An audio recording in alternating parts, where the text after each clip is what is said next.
Welcome back to my channel. So ಇವಾಗ ಒಂದು ಹೊಸ ಪ್ರೋಮೋ ರಿಲೀಸ್ ಆಗಿದೆ ಬಿಗ್ ಬಾಸ್ ಕಡೆಯಿಂದ.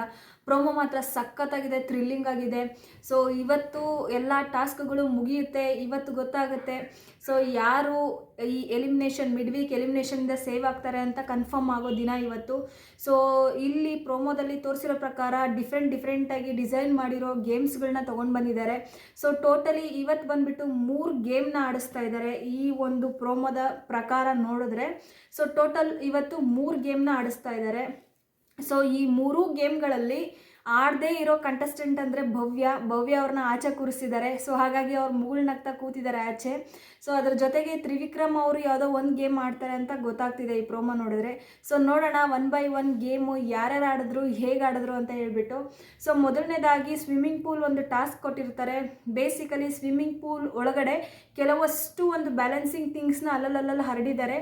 ಸೊ ಈ ಒಂದು 4 ಜನ ಯಾರ್ಯಾರು ಆಡ್ತಾ ಇದ್ದಾರೆ ಈ ಸ್ವಿಮ್ಮಿಂಗ್ ಪೂಲ್ ಟಾಸ್ಕ್ ಅಂತ ಹೇಳಿದ್ರೆ, ಒಂದು ಗೌತಮಿ ಅವ್ರು ಆಡ್ತಾ ಇದ್ದಾರೆ, ಮೋಕ್ಷಿತಾ ಅವ್ರು ಆಡ್ತಾ ಇದ್ದಾರೆ, ಮಂಜು ಅವ್ರು ಆಡ್ತಾ ಇದ್ದಾರೆ, ಧನರಾಜ್ ಅವ್ರು ಆಡ್ತಾ ಇದ್ದಾರೆ.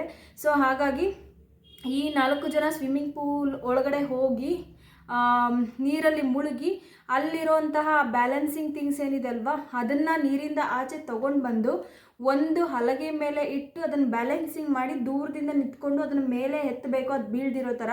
ಸೊ ಅದರಲ್ಲಿ ಯಾರು ವಿನ್ ಆಗ್ತಾರೋ ಅವರು ಆ ಟಾಸ್ಕನ್ನು ಗೆಲ್ತಾರೆ ಅನ್ನೋದು ಇಲ್ಲಿ ತೋರಿಸ್ತಾ ಇದ್ದಾರೆ. ಸೊ ಇಲ್ಲಿ ನೋಡ್ಬೋದು, ಸೂಕ್ಷ್ಮವಾಗಿ ಅಬ್ಸರ್ವ್ ಮಾಡಿದ್ರೆ. ಸೊ ಇಲ್ಲಿ ಮೋಕ್ಷಿತಾ ಗೌತಮಿ ಇಬ್ಬರು ಸೋತೋಗಿರ್ತಾರೆ ಅಂತ ಅಂದ್ಕೊಳ್ತೀನಿ. ಸೊ ಹಾಗಾಗಿ ಧನರಾಜ್ ಮತ್ತು ಮಂಜು ಇಬ್ಬರೂ ಮಾತಾಡ್ಕೊಳ್ತಾ ಇದ್ದಾರೆ ಈ ಪ್ರೋಮೋ ಅಲ್ಲಿ. ಸೊ ಎಷ್ಟಾಗುತ್ತೋ ಅಷ್ಟು ಹಾನೆಸ್ಟ್ ಆಗೋಣ, ನಮ್ಮ ಪ್ರಯತ್ನ ನಾವು ಪಡೋಣ. ಸೊ ನೋಡೋಣ ಯಾರು ಗೆಲ್ತಾರೆ ಅಂತ ಹೇಳ್ಬಿಟ್ಟು. ಹಾಗಂದರೆ ಆಲ್ರೆಡಿ ಇಬ್ಬರು ಹೋಗಿದ್ದಾರೆ, ಇವರು ಮೋಕ್ಷಿತಾ ಮತ್ತು ಗೌತಮಿ. ಸೊ ಇವರಿಬ್ಬರು ಉಳ್ಕೊಂಡಿದ್ದಾರೆ. ಇವರಿಬ್ಬರಲ್ಲಿ ಯಾರು ಗೆಲ್ತಾರೋ ಅವ್ರಿಗೆ 100 ಪಾಯಿಂಟ್ಸ್, ಯಾರು ಸೋಲ್ತಾರೋ ಅವ್ರಿಗೆ ಸೆಕೆಂಡಲ್ಲಿ ಬರ್ತಾರೆ. ಸೊ 50 ಪಾಯಿಂಟ್ಸ್ ಇರುತ್ತೆ. ಸೊ ಇದು ಬಂದುಬಿಟ್ಟು ಸ್ವಿಮ್ಮಿಂಗ್ ಪೂಲ್ ಟಾಸ್ಕ್ ಆಗಿರುತ್ತೆ. ಸೊ ಇನ್ನೊಂದು ಟಾಸ್ಕ್ ಯಾವ್ದು ಕೊಟ್ಟಿದ್ದಾರೆ ಅಂತ ಹೇಳಿದ್ರೆ ರಿಂಗ್ ಟಾಸ್ಕ್. ಬೇಸಿಕಲಿ ಒಂದು ನೆಟ್ ಇರುತ್ತೆ. ಸೊ ಇದನ್ನು ಆಡ್ತಾ ಇರೋ ಕಂಟೆಸ್ಟೆಂಟ್ ಯಾರ್ಯಾರು ಅಂತ ಹೇಳಿದ್ರೆ, ಅಗೇನ್ ಮೋಕ್ಷಿತಾ ಇಲ್ಲಿ ಕಾಣ್ತಾ ಇದ್ದಾರೆ ಆಡ್ತಾ ಇರೋದು, ಮಂಜು ಅವ್ರು ಕಾಣಿಸ್ತಾ ಇದ್ದಾರೆ ಆಡ್ತಾ ಇರೋದು, ರಜತ್ ಅವ್ರು ಆಡ್ತಾ ಇದ್ದಾರೆ, ಹಾಗೆ ಇವ್ರ ಜೊತೆ ಧನರಾಜ್ ಕೂಡ ಆಡ್ತಾ ಇದ್ದಾರೆ. ಸೊ ಈ 4 ಜನ ಏನು ಮಾಡಬೇಕು, ಆ ನೆಟ್ಟಲ್ಲಿ ಒಂದು ಸೈಡಿಂದ ಆ ರಿಂಗ್ಗಳನ್ನ ಬೆರಳಿನ ಸಹಾಯದಿಂದ ಸೊ 1 by 1 ನೆಟ್ ದಾಟ್ಕೊಂಡು ಈ ತುದಿಯಿಂದ ಈ ತುದಿಗೆ ಬರಬೇಕು. ಸೊ ಅದು ಬಂದು ಆ ರಿಂಗನ್ನು ಕಲೆಕ್ಟ್ ಮಾಡ್ಕೊಂಡು ಆದಮೇಲೆ ಅವರು ಅಲ್ಲೊಂದು ಹಲಗೆ ಕೊಟ್ಟಿರ್ತಾರೆ.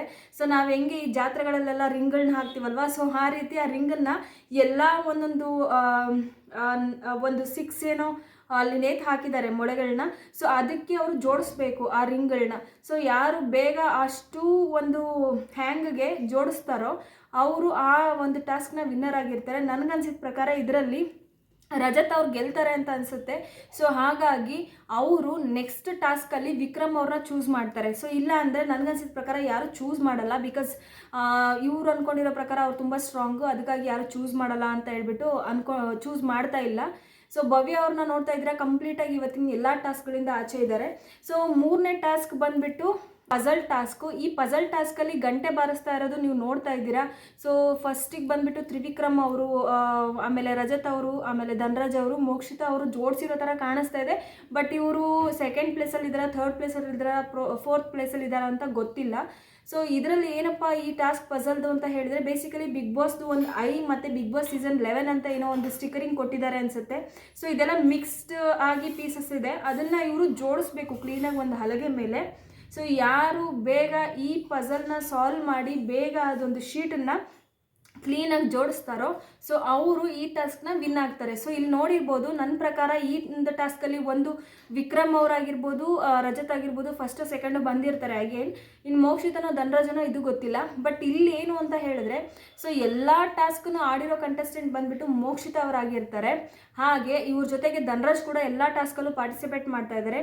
ಹಾಗೆ ಇವ್ರ ಜೊತೆಗೆ ಮಂಜು ಕೂಡ ಇದ್ದಾರೆ. ಸೊ ಈ ನೆನ್ನೆ ಬಂದುಬಿಟ್ಟು ಆಲ್ಮೋಸ್ಟ್ 2nd ಹೈಯೆಸ್ಟ್ ಸ್ಕೋರಿಂಗ್ ಬಂದು ಮೋಕ್ಷಿತಾ ಅವ್ರದ್ದಿದೆ, ಅವರಾದಮೇಲೆ ಧನರಾಜ್ ಅವರಿದ್ದಾರೆ.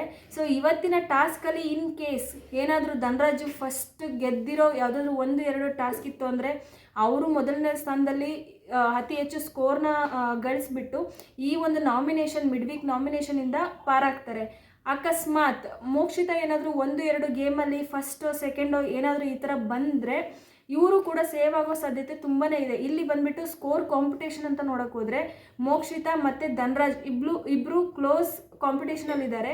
ಸೊ ಇವರಿಬ್ಬರಲ್ಲಿ ಯಾರಾದರೂ ಒಬ್ಬ ಸ್ಪರ್ಧಿ ಬಂದುಬಿಟ್ಟು ಸೇಫ್ ಆಗೋ ಎಲ್ಲ ಚಾನ್ಸಸ್ ಕೂಡ ಇದೆ. ಸೊ ಇದನ್ನು ಯಾವ ಥರ ಸ್ಕೋರ್ ಯಾರ್ಯಾರು 3rd 4th ಬಂದಿದ್ದಾರೆ ಅದ್ರ ಮೇಲೆ ಡಿಪೆಂಡ್ ಆಗುತ್ತೆ. ಸೊ ನೋಡೋಣ ಯಾವ ಥರ ಸ್ಕೋರಿಂಗ್ಸ್ ಬಂದಿದೆ, ಯಾವ ಥರ ಸೇವ್ ಆಗ್ತಾರೆ ಅಂತ ಹೇಳಿಬಿಟ್ಟು. ಸೊ ಇದಿಷ್ಟಾಗಿರುತ್ತೆ ಈ ಒಂದು ಏನು ಮಿಡ್ ವೀಕ್ ಎಲಿಮಿನೇಷನ್ನ ಕಂಪ್ಲೀಟ್ ಟಾಸ್ಕ್ ಇವತ್ತಿಗೆ ಕಂಪ್ಲೀಟ್ ಆಗಿರುತ್ತೆ. ಇದರ ಪ್ರೋಮೋ ರಿವ್ಯೂ ಇವಾಗ ಕಂಪ್ಲೀಟ್ ಆಗಿದೆ. ಸೊ ನಿಮಗೆ ಈ ಒಂದು ರಿವ್ಯೂ ಇಷ್ಟ ಆಗಿದ್ರೆ ಲೈಕ್ ಮಾಡಿ, ಶೇರ್ ಮಾಡಿ, ಸಬ್ಸ್ಕ್ರೈಬ್ ಮಾಡಿ. ನಾನು ನಿಮಗೆ ಸಿಗ್ತೀನಿ ಮತ್ತೊಂದು ಹೊಸ ಅಪ್ಡೇಟ್ ಜೊತೆಗೆ. So thank you.